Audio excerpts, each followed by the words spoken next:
Sem a Ferrari para liderar e a Lamborghini para desafiar, o mundo dos supercarros não teria a mesma alma ou história. Pois é, duas gigantes italianas, duas filosofias distintas, mas uma única certeza desde sempre: criar as máquinas mais desejadas e cobiçadas do mundo, mexer com a paixão e desejo de quem ama carros e velocidade. Ao longo de todos esses anos, uma elevou o nível da outra, mas nada supera o começo dos anos 60, precisamente de 1962 a 1966. De um lado, o Ferrari 250 GTO, o auge da tradição de Maranello, concebido para ser imbatível nas pistas de corrida, humilhar os adversários e se tornar um dos carros mais caros do planeta. Desde sua estreia em 1962, com apenas 36 unidades produzidas, o GTO se tornou o santo graal dos carros de competição. Com seu motor V12, sua aerodinâmica avançada e seu domínio absoluto nas corridas de resistência, ele não apenas colecionou troféus, mas também definiu o padrão de exclusividade e perfeição na engenharia automotiva. Só que poucos quilômetros de distância de uma fábrica a outra, e 4 anos depois, os touros inimigos do cavalo rampante iriam lançar o Lamborghini Miura, o supercarro que quebrou paradigmas. Lançado em 1966, o Miura não nasceu para as pistas, mas nas mentes ousadas dos jovens engenheiros da Lamborghini para torná-lo estrela suprema nas estradas europeias. Também com o icônico V12 montado na posição central traseira, ele revolucionou a indústria e inaugurou uma nova era, onde o design provocante e a performance extrema podiam coexistir. Mais do que um carro, o Miura se tornou um manifesto de ousadia, desafiando o monopólio da Ferrari e criando um conceito moderno de supercarro. É tradição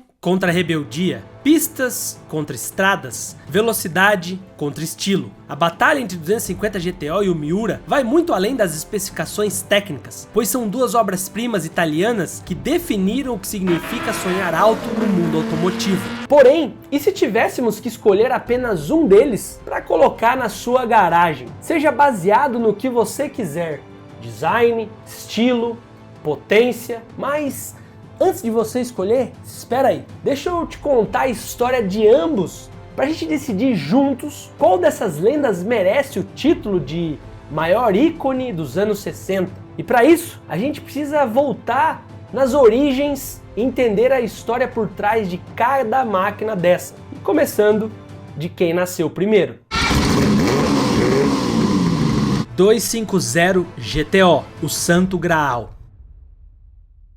Ponto de partida.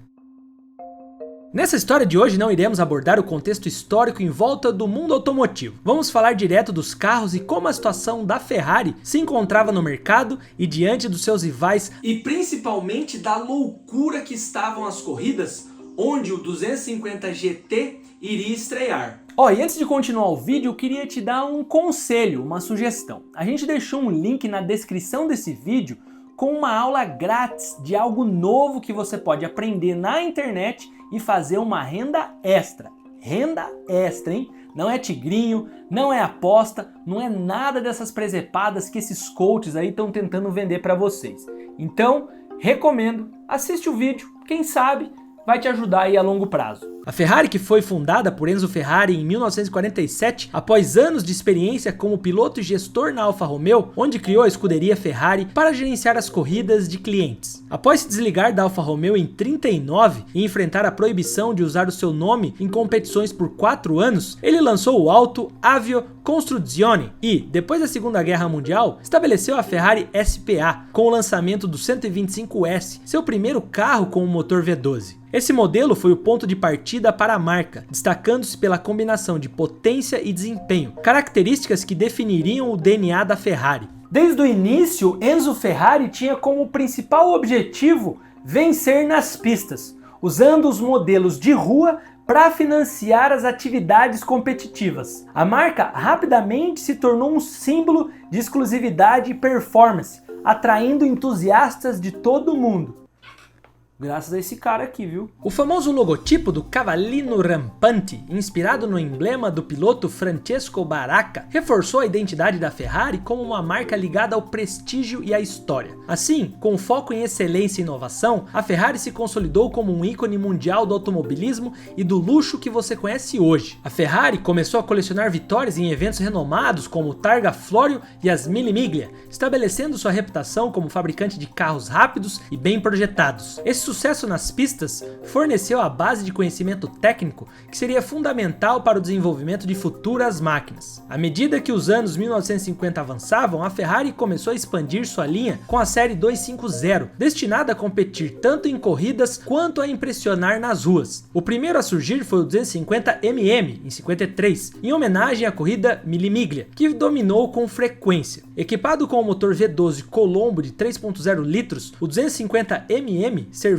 como a plataforma inicial para a linha que o 250 viria a seguir. 3 anos depois, em 56, a Ferrari apresentou o 250 GT Tour de France, que conquistou o nome após as vitórias consecutivas na Tour de France Automobile. Sua carroceria leve e motor refinado estabeleceram um novo padrão para a marca. No final da década de 50, a Ferrari continuou a evoluir a linha 250 com o 250 GT SWB, Short Wheelbase. Em 1959, um modelo que se destacou por sua distância entre eixos curta e chassi ágil, ideal para curvas rápidas e pistas técnicas. Esse carro era tão equilibrado que permitia ser usado como veículo de rua durante a semana e como máquina de corridas nos finais de semana, acumulando vitórias importantes em Le Mans e no Targa Florio, tornando-se um precursor direto do 250 GTO. Outra criação memorável foi o 250 Testarossa, em 57, uma lenda das pistas, cujo nome fazia referência aos cabeçotes vermelhos do motor V12. Com vitórias em Le Mans, Sebring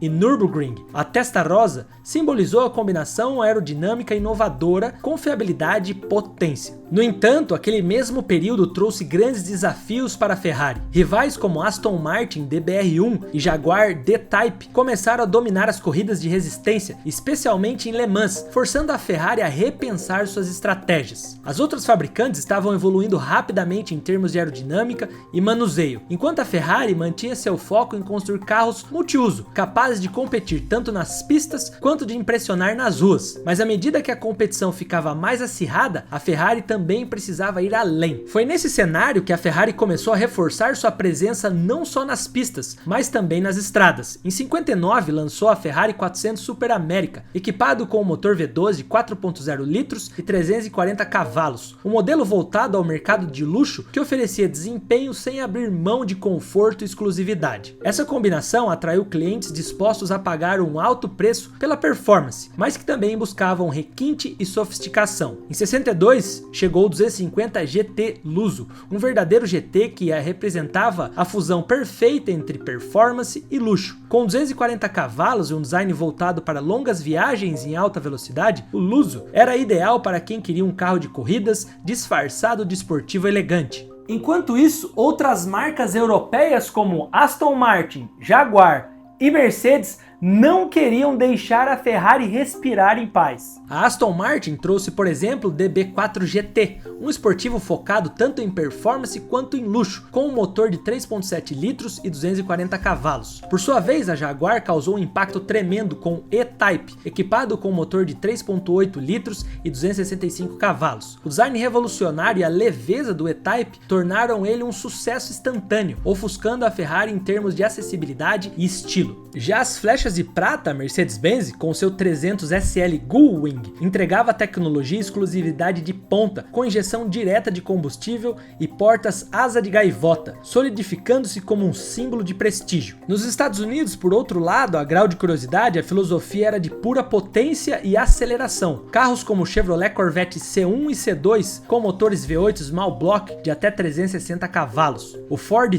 Thunderbird, inicialmente um esportivo, evoluiu para um carro de luxo pessoal, equipado com motores V8 de até 7.0 litros, oferecendo uma mistura de conforto e potência sem precedentes no mercado, mostrando que os americanos não ficariam para trás no jogo de velocidade. No início dos anos 60, com as competições cada vez mais intensas e as expectativas dos consumidores em alta, a Ferrari percebeu que precisava de algo realmente especial para se manter no topo, diante desses rivais de peso. Enzo, extremamente obcecado em derrubá-los, louco para criar uma máquina bela, potente e praticamente intocável, bom, ele iria fazer de tudo, até se envolver em conspirações e polêmicas. Nada iria pará-lo. O projeto GTO. Nos primeiros anos da década de 60, a Ferrari enfrentava um desafio monumental: continuar seu domínio nas pistas de resistência e ao mesmo tempo em que se adaptava às novas regras e restrições impostas pela FIA. Essa FIA também está em todas as histórias que a gente conta aqui. The best decision is my decision. Enfim, a entidade havia estabelecido regras rigorosas de homologação para a categoria GT, exigindo que os fabricantes construíssem no mínimo 100 unidades de um modelo para que ele pudesse competir. Para Enzo Ferrari, que sempre focou na criação de carros de corrida puros do que em veículos de produção em massa, essa exigência aparentava ser um obstáculo quase intransponível. Mas Enzo não era conhecido por recuar diante de adversidades. Em vez de se conformar às normas da FIA, ele decidiu contorná-las. Leia burlar as regras de uma maneira que só alguém com a esperteza, ousadia e o prestígio dele poderiam fazer. Assim, a Ferrari construiu apenas 36 unidades do 250 GTO, alegando ser apenas uma evolução do 250 GT SWB, que já estava homologado. Sendo assim, o GTO não precisava passar por aprovação, pois tecnicamente se tratava de uma versão do modelo anterior. Um número muito abaixo do mínimo estipulado, justificando essa produção limitada com pequenas variações entre os modelos para que cada um fosse considerado uma nova versão. Na época, a FIA não tinha um processo de inspeção tão rigoroso como hoje, o que permitiu à Ferrari escapar com essa manobra. Quando a FIA foi inspecionar a fábrica, Enzo usou a tática de mostrar os 250 GTOs espalhados em diferentes estágios de produção, fazendo parecer que a produção em série estava ocorrendo conforme as exigências. Obviamente que a vista grossa foi aplicada, uma vez que o poder de influência da Ferrari nas corridas e suas conexões no mundo do automobilismo eram sem precedentes. Por isso, a FIA talvez foi conivente. Fato é que esses truques de homologação irritaram os rivais e intrigaram os reguladores. Permitiram que a Ferrari inscrevesse o GTO no Campeonato Mundial de GT, sem comprometer sua filosofia de excelência e principalmente de exclusividade que Enzo tanto queria. Cada uma dessas raras máquinas foi montada com um foco obsessivo na perfeição. No coração do 250 GTO estava o icônico motor Colombo V12, um bloco que já trazia consigo uma herança de vitórias em corridas de resistência e fórmulas de alta performance. Criado originalmente por Gioacchino Colombo, o V12 havia impulsionado diversos modelos lendários da Ferrari, como a Testarossa, e já era conhecido por sua combinação de potência e agilidade. Para o GTO, ele foi mais uma vez refinado e adaptado para alcançar o equilíbrio perfeito entre força bruta e precisão. Com seus 3.0 litros e 6 carburadores Weber, entregava cerca de 300 cavalos de potência, o que permitia o GTO atingir velocidades superiores a 280 km por hora. Números impressionantes para a época. Mas o segredo de seu sucesso não estava apenas na potência bruta. Ele era uma obra-prima de engenharia que se destacava por girar livremente até 7.500 RPM, produzindo um som inconfundível que combinava o rugido feroz de um predador com a melodia de uma orquestra sinfônica. Seu design compacto permitiu uma montagem mais baixa no chassi, ajudando a diminuir o centro de gravidade do carro e melhorando a distribuição de peso, o que era fundamental para o desempenho equilibrado em curvas rápidas e retas longas. Por trás do desenvolvimento do GTO estavam dois nomes que se tornariam ícones do design automotivo: Giotto Bizzarini e Sergio Scaglietti.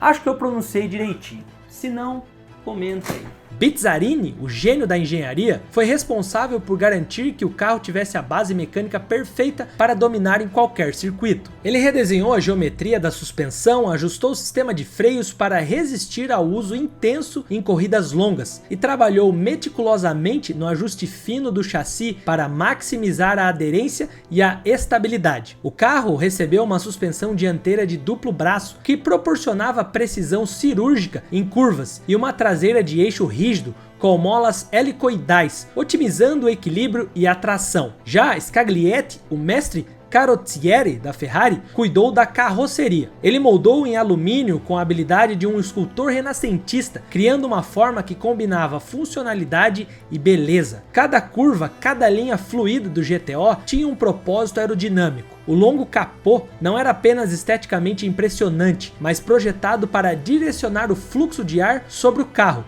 reduzindo o arrasto. A traseira inclinada, com o característico spoiler integrado, fornecia estabilidade em altas velocidades. O paralamas traseiro, alargados que acomodavam pneus mais largos, essenciais para transmitir a potência às rodas, com o mínimo de perda de tração. Scaglietti também trabalhou na distribuição de peso, garantindo que o GTO tivesse um equilíbrio de 50-50, o que significava que, independentemente de estar acelerando em uma reta ou desafiando uma curva fechada, o GTO permanecia previsível e preciso. Esse esforço conjunto entre Bizzarini e Scaglietti resultou em um carro que era imbatível nas curvas sinuosas de Nürburgring e igualmente impressionante nas retas extensas de Le Mans. O GTO, apesar de sua potência modesta em comparação com alguns dos rivais mais brutais, podia manter um ritmo constante e inabalável durante horas, enquanto outros carros lutavam para se manter intactos. O GTO permanecia sólido e consistente. Mas a história de como o Enzo Ferrari driblou a FIA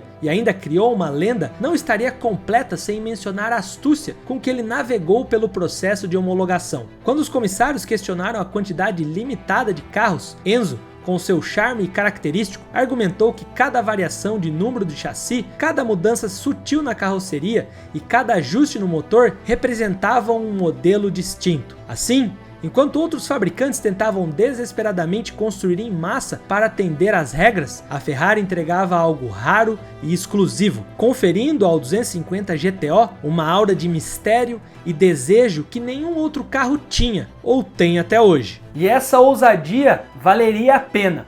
O GTO não apenas foi homologado, como também destruiria toda a sua concorrência. 70 milhões nas pistas.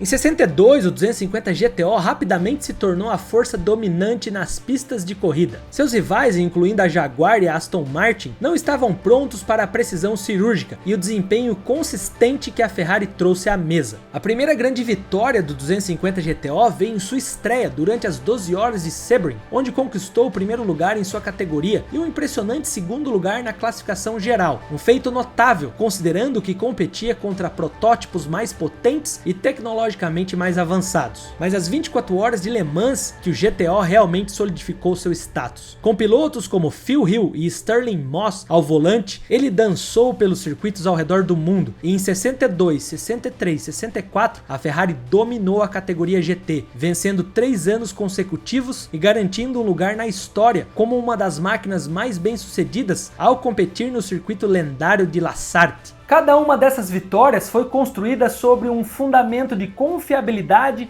e equilíbrio que permitia ao carro completar a maratona extenuante de 24 horas sem sacrificar o seu próprio desempenho. Em Nürburgring, um dos circuitos mais traiçoeiros e exigentes do mundo, o 250 GTO brilhou novamente, com suas vitórias no Nürburgring 1000 km, provando que sua agilidade e resposta rápida eram incomparáveis em curvas fechadas e descidas íngremes. Foi ali que a superioridade de seu chassi e distribuição de peso, meticulosamente ajustados por Bizzarini, ficou evidente, deixando para trás concorrentes que sofriam com a falta de controle e equilíbrio em um circuito tão desafiador. Na lendária Targa Florio, um circuito de estrada que exigia nervos de aço e precisão absoluta, o GTO também se destacou. Com as lendas no volante, de novo Phil Hill e Olivier Gendebien, a Ferrari enfrentou as perigosas estradas montanhosas da Sicília, navegando por curvas estreitas e vilarejos históricos, a velocidades alucinantes. Enquanto outros carros se desgastavam rapidamente ou perdiam tração nas curvas traiçoeiras, o GTO mantinha a compostura e a velocidade,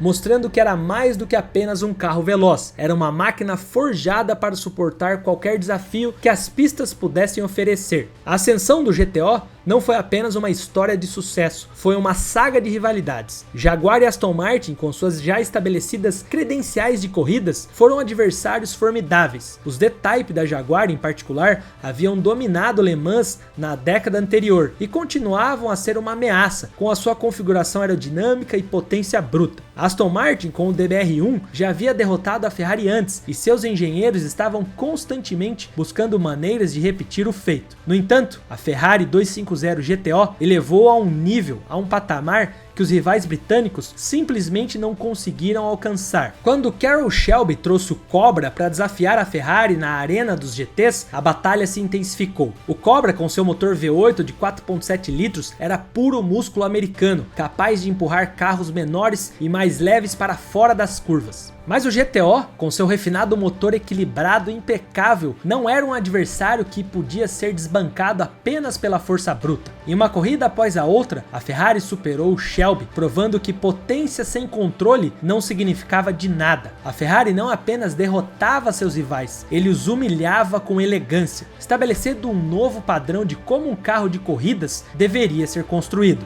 Cara, esse carro é muito lindo, velho. Não é possível alguém achar esse carro feio. Bonito demais. Enfim, muito além das vitórias nas pistas, a Ferrari 250 GTO se tornou um símbolo de exclusividade e perfeição automotiva. Ele não era apenas um carro de corridas, era uma obra de arte mecânica. Sua raridade e história contribuíram para que ele se tornasse o carro mais cobiçado e valioso do mundo. Como citado antes, apenas 36 exemplares foram produzidos, cada um com sua própria história e pedigree. Se tornou um troféu de desejo entre colecionadores, elevando seu valor a níveis astronômicos. Hoje, algumas unidades do GTO foram vendidos em leilões por mais de 70 milhões de dólares. Em vendas privadas, pode até passar disso, fazendo dele o carro mais caro já negociado. Um brinquedo para os mais ricos do mundo, como Rob Walton, Ralph Lauren e Nick Mason, e alguns poucos outros. Fato é que esse carro dobrou as regras e rompeu as expectativas, provando que, às vezes, a arma mais poderosa não é aquela com o maior motor ou a postura mais agressiva, é aquela que equilibra perfeitamente cada elemento, permitindo que homem e máquina se movam como um só, imbatível, intocável e inesquecível. Esse foi o verdadeiro golpe de gênio de Enzo e a Ferrari, que mostrou ao mundo que um carro poderia ser campeão nas pistas e ao mesmo tempo uma peça de arte desejada por milionários e entusiastas, se tornando uma relíquia, se tornando o santo graal dos automóveis. O GTO definiu o padrão para todos os futuros carros de corrida e colecionáveis da Ferrari. Ela foi a precursora de uma linhagem que incluiu carros lendários como a Ferrari 288 GTO, F40, F50 e LaFerrari, todos inspirados em algum nível pelo espírito do 250 GTO.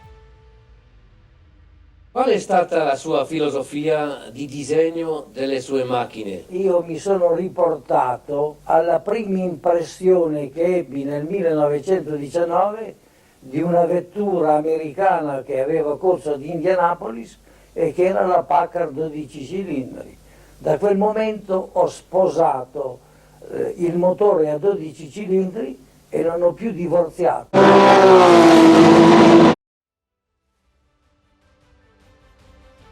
Mas Enzo Ferrari não iria ficar de gargalhadas e sorrisinhos por muito tempo, até porque o seu grande algoz, Ferruccio Lamborghini, estava prestes a criar algo grandioso e queria tirar o sono da Ferrari para sempre, o Lamborghini Miura. Chegou a hora de contar sobre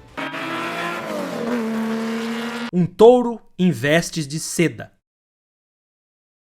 A história e trajetória do Miura já te adianto que foi cativante, porém o mundo em que ele nasceu era um lugar que estava se recuperando de caos e cinzas. Entre 1960 e 66, o mundo passou por transformações significativas no setor automotivo, econômico e cultural, moldando uma era de mudanças e inovações. No contexto econômico, por exemplo, esse período foi marcado pela reconstrução pós-Segunda Guerra Mundial, especialmente na Europa, que se recuperava rapidamente com o apoio do Plano Marshall e a intensificação da industrialização. A prosperidade econômica se refletia no aumento do poder de compra da classe média, gerando maior demanda por produtos de luxo, incluindo carros esportivos e automóveis mais sofisticados. Socialmente havia movimentos significativos em prol dos direitos civis nos Estados Unidos, com figuras como Martin Luther King Jr. lutando pela igualdade racial. I still have a dream. Na área internacional, a Guerra Fria entre Estados Unidos e União Soviética intensificava algumas tensões, com momentos como a crise dos mísseis de Cuba em 62 e a construção do Muro de Berlim em 61. Além disso, a corrida espacial, catalisado pelo lançamento do Sputnik pela União Soviética e o voo de Yuri Gagarin em 61, gerou um clima de otimismo científico e avanços tecnológicos que impactaram o desenvolvimento de várias indústrias, inclusive a automotiva. A Itália, em particular, vivia o auge do milagre econômico. Era uma era de rápido crescimento e modernização, e que transformou o país em uma verdadeira potência manufatureira. Era um tempo de prosperidade sem precedentes e de mudanças culturais. Os jovens estavam se rebelando contra a velha guarda, e ícones da cultura pop como The Beatles e The Rolling Stones dominavam as rádios, soltando a voz e expressando sentimentos através da música. Foi nesse contexto que surgiram inovações em diversas áreas. Bond.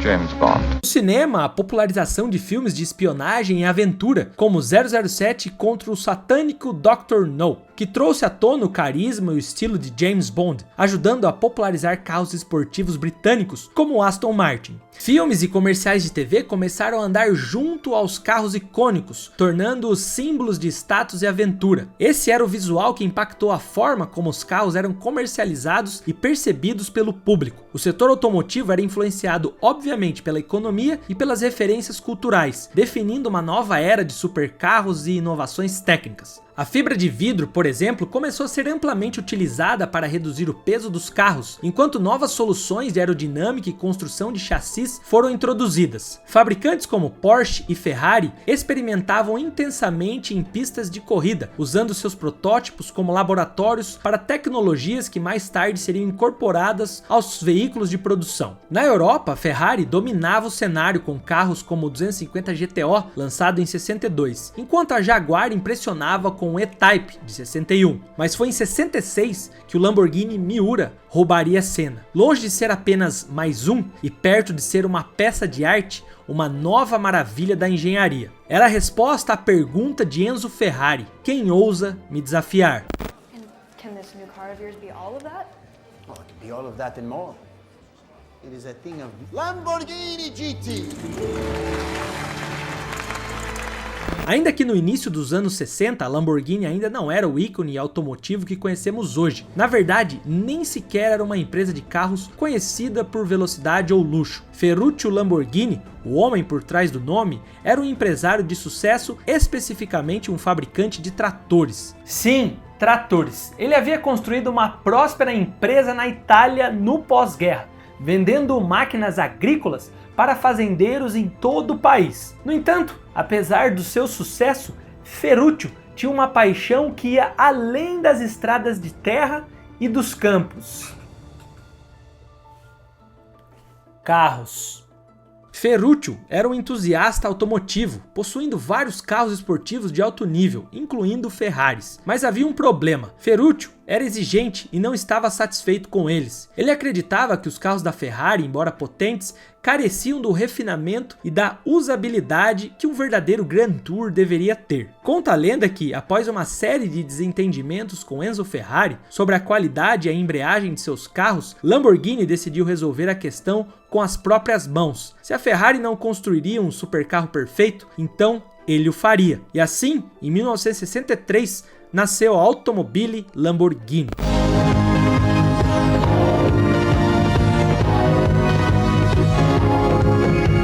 Naquela época, os carros esportivos seguiam um caminho padrão, chamarei assim, com motores enormes na frente, tração traseira e os icônicos capôs longos que se estendiam até o horizonte. Isso não era apenas uma tendência, era praticamente uma regra. Ferrari, Aston Martin e Jaguar construíram suas reputações com base nessa fórmula. Indo na contramão, o objetivo de Lamborghini era simples, porém mais ambicioso: criar um carro que pudesse superar uma Ferrari não apenas na pista, mas também nas ruas. Um carro que fosse confiável, confortável e rápido. muito rápido. Os primeiros modelos, como o 350 GT, foi o primeiro passo na direção certa, mas o Lamborghini queria mais. Ele queria algo que chocasse o mundo, um carro tão radical em design e desempenho que faria a Ferrari prestar atenção. Em 1965, Ferruccio, que tinha uma excelente habilidade de delegar tarefas às pessoas certas, coisa que seu chefe aposto que não faz direito, certo? Sendo assim, deu sinal verde a uma equipe de engenheiros jovens e com muito apetite. 4 jovens queriam impactar o cenário automotivo e construir um carro que desafiasse as convenções da época. Eram eles: Gian Paolo Dallara. Dallara foi o chefe da engenharia na Lamborghini durante o desenvolvimento do Miura, com experiência trabalhando na Ferrari e Maserati antes de ingressar na Lamborghini, o que trouxe uma bagagem técnica essencial para o projeto. Seu trabalho anterior com carros de corrida foi fundamental para a criação do chassi e do layout do Miura. Paolo Stanzani. Ele foi o principal colaborador de Dallara e ficou responsável pela maior parte do desenvolvimento mecânico do carro. Com o foco em inovar, Stanzani ajudou a adaptar a ideia de um motor central traseiro, até então incomum em carros de rua, garantindo que fosse possível em um carro de produção.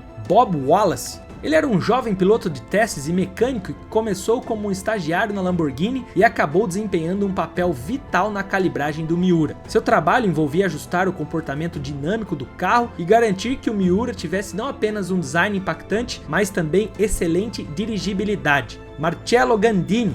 Embora não fosse parte direta do time de engenharia, Gandini, na casa de design Bertone, foi o responsável por criar o desenho icônico do Miura. Com apenas 27 anos na época, ele desenvolveu a carroceria de forma a combinar com um estilo arrojado, com a necessidade também de abrigar o motor V12 na posição central. O design de Gandini influenciou fortemente o sucesso do Miura. Todos os 4 na casa dos 20 e poucos anos. Ferruccio Lamborghini confiou e deixou os jovens engenheiros liderarem o projeto do Miura. Ao contrário de Enzo Ferrari, conhecido pelo seu estilo controlador. Quem manda aqui sou eu, rapá!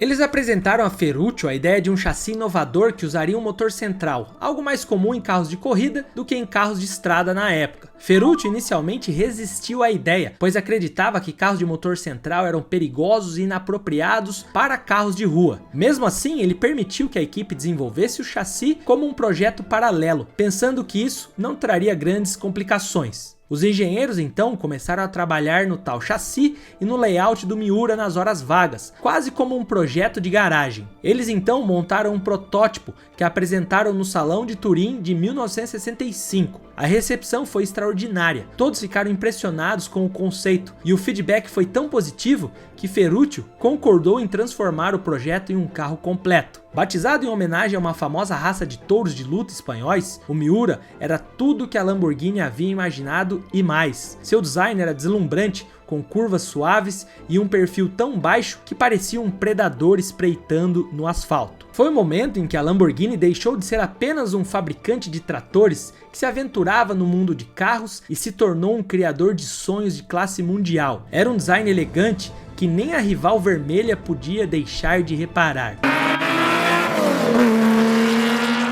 O desenvolvimento do Lamborghini Miura tinha como inspiração dos engenheiros o Ford GT40, que tinha um motor V8 montado longitudinalmente, extremamente vitorioso dentro das corridas e que revolucionou na distribuição de peso e também pelo seu dinamismo. Determinados a trazer esse conceito para um carro de estrada, algo que seria inédito na época. No entanto, Ferruccio deixou claro que não queria um carro de competição, mas sim um modelo que representasse luxo e prestígio, características que iriam diferenciar o Lamborghini no mercado. A primeira etapa, então, liderada por Dallara, que com sua experiência em engenharia aeronáutica criou linhas leves e estrutura rígida, utilizando chapas de aço dobradas e perfuradas para reduzir peso, resultando em um conjunto de 70 kg apenas. Para acomodar o grande motor V12 em 60 graus, a equipe optou por uma configuração transversal, montando o motor de lado para otimizar o espaço, uma solução inovadora inspirada no Mini Cooper. Em 65, como dito, o carro era apenas um show car, que gerou interesse absurdo por clientes e, consequentemente, pedidos de compra, mesmo antes do projeto estar pronto de fato. Paralelamente ao desenvolvimento técnico, a Lamborghini firmou uma parceria com a Carrozzeria Bertone para conceber a carroceria do Miura. Marcello Gandini, recém-nomeado chefe de design da Bertone, foi encarregado de desenhar o carro e trouxe uma linguagem visual completamente nova, com linhas fluídas e uma traseira que se inclinava até bruscamente para abrigar a unidade V12. O design foi revolucionário e introduziu elementos icônicos como os faróis escamoteáveis e as portas em formato de cílios ou pestana. Esses detalhes estéticos, aliados à ousadia de seu perfil, estabeleceram um novo visual para supercarros, além de ser impressionante e sedutor. Além de reposicionar o motor, a equipe teve que ajustar a distribuição de peso e a configuração de suspensão para lidar com o torque e a potência adicionais. A opção pelo uso de um chassi de aço monocoque garantiu rigidez e leveza, características essenciais para a performance dinâmica desejada no Miura. Entretanto, a montagem do motor transversal em um chassi compacto trouxe desafios, especialmente no controle da temperatura e outros obstáculos. Os primeiros protótipos enfrentaram problemas de instabilidade em altas velocidades e superaquecimento, comprometendo a dirigibilidade. Ele tinha falhas inerentes, como a tendência de levantar a dianteira em altas velocidades e um motor propenso à falta de óleo em curvas longas. Bob Wallace, um dos principais membros da equipe, usou sua experiência de corridas para realizar ajustes meticulosos, trabalhando na calibração de suspensão e controle dinâmico do veículo, até que alcançaram um equilíbrio ideal entre potência, controle e estabilidade. O resultado final foi revelado ao público no Salão de Genebra de 66, agora com uma carroceria completa. O impacto foi imediato, o visual impressionante e as proporções arrojadas conquistaram. A combinação de engenharia de ponta e design sofisticado atraiu uma clientela exclusiva e apaixonada por carros, de entusiastas milionários a celebridades. O Miura rapidamente se tornou um símbolo de status e desejo para todos, vendendo 75 unidades já no primeiro ano e posteriormente, entre 66 e 69, 275 unidades da versão inicial, o Miura P400. O Miura causou um verdadeiro impacto na indústria automotiva. Ele não era apenas o carro de produção mais rápido da época, com uma velocidade máxima declarada de 300 km por hora e acelerava de 0 a 100 em menos de 7 segundos, redefinindo o que significava um carro esportivo de alto desempenho. Aclamado pela engenharia inovadora e aparência estonteante, o P400 logo se tornou um ícone de sua era, capturando a imaginação de uma geração inteira e cimentando a Lamborghini como uma marca de prestígio. No entanto, o P400 estava bastante subdesenvolvido, pois foi lançado no mercado às pressas. Motoristas experientes criticaram a flexão do chassi e os pneus estreitos, que não faziam justiça ao seu desempenho em linha reta, que era inédito. Além disso, em altas velocidades, sua dirigibilidade se tornava instável devido à elevação aerodinâmica. Esses problemas foram solucionados em versões posteriores. Na segunda metade de 1969, o Miura P400S estreou com um chassi reforçado e novos pneus de perfil baixo da Pirelli. A potência aumentou para 370 cavalos por meio de portas de admissão maiores e comandos de válvulas mais rápidos. Sua dirigibilidade era mais precisa do que a versão anterior, enquanto o desempenho permanecia inalterado, com melhorias no acabamento interno, como detalhes em couro e vidros elétricos. Foram produzidos 338 unidades dessa versão, consolidando o Miura como um carro de luxo, mas com a alma de um verdadeiro esportivo. Em 1971, a Lamborghini lançou o Miura P400 SV, a última e mais avançada evolução do modelo, com 385 cavalos e um novo sistema de lubrificação que solucionava problemas de confiabilidade. O SV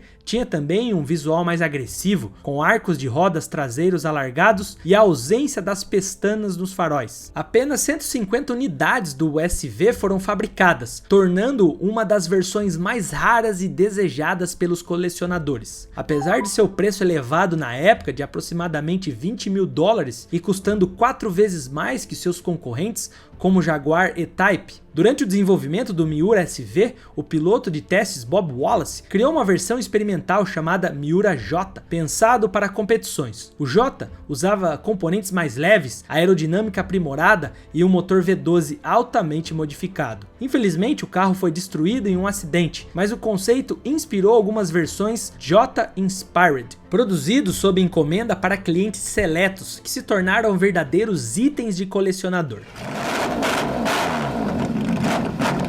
Apesar do sucesso inicial, o Miura começou a mostrar algumas limitações, especialmente em longas viagens e altas velocidades. Problemas de superaquecimento e a delicadeza do motor V12 tornaram-o mais adequado como um carro de colecionador do que como um supercarro para uso diário. Além disso, novos concorrentes como a Ferrari Daytona surgiram para disputar aquele espaço, ofuscando parte do brilho inicial. Em 1973, a produção do Miura chegou ao fim, totalizando 754 unidades produzidas entre todas as versões, estabelecendo-o como um dos supercarros mais exclusivos e admirados da história.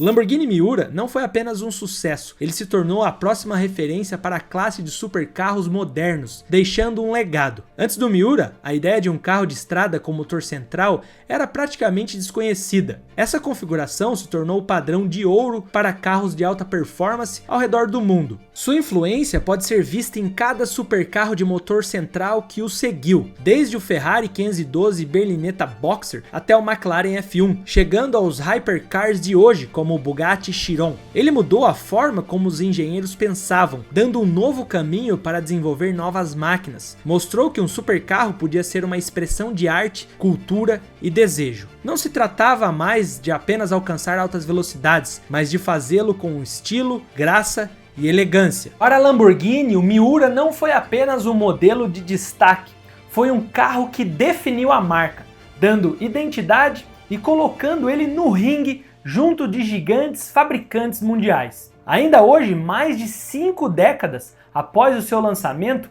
ele continua sendo um dos carros mais icônicos já construídos. Colecionadores o cobiçam até hoje, cineastas o imortalizaram e entusiastas de automóveis o veneram. Isso reflete no preço atual de um Lamborghini Miura, que varia consideravelmente dependendo do modelo, condição e histórico. Modelos restaurados em um estado de excelência, como o Miura P400 e o 400S, estão sendo avaliados entre 2 a 2,9 milhões em leilões. Já a versão SV, mais desejada e rara, pode alcançar preços de 2,8 milhões até 4,9 milhões. Enquanto a Ferrari estava distraída com o desempenho e foco nas pistas, Ferruccio Lamborghini aproveitou a brecha e realizou o diferente, criar o carro de estrada definitivo, combinando velocidade, luxo e exclusividade. O Miura certamente não competia por troféus, mas conquistava as ruas mais elegantes da Europa e o coração da elite. Estrelas de cinema e grandes empresários faziam questão de serem vistos ao volante dessa obra de arte sobre rodas. Com suas linhas elegantes e som inconfundível, o Miura se tornou prestígio e um item raro na garagem dos privilegiados. E quem possuía um sabia que fazia parte de um seleto grupo,